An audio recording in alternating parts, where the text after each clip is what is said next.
Sticky Stout Pudding is a rich Guinness beer infused date sponge cake, served warm, covered in sweet hot whiskey butter toffee sauce and decadent Bailey's cream cheese frosting. This recipe makes 18 2-ounce Guinness date bundt cakes, a generous half-liter of hot whiskey butter toffee sauce, and a pound of Bailey's cream cheese frosting. To make Guinness date cake batter, scale the wet and dry ingredients separately.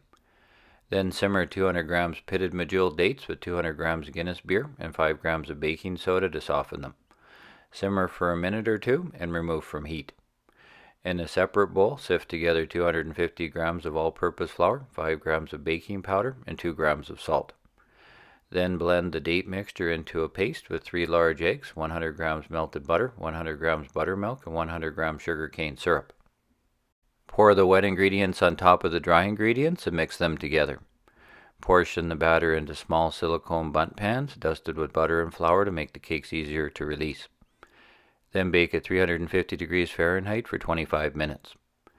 The bundt cakes are done when a toothpick inserted into their centers comes out clean.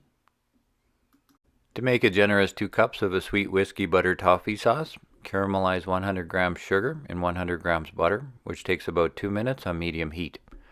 Then add 200 grams cream. Careful the mixture will bubble up a bit. Then continue to mix in 100 grams brown sugar, 100 grams sugar cane syrup like Rogers Golden Syrup, and 50 grams whiskey.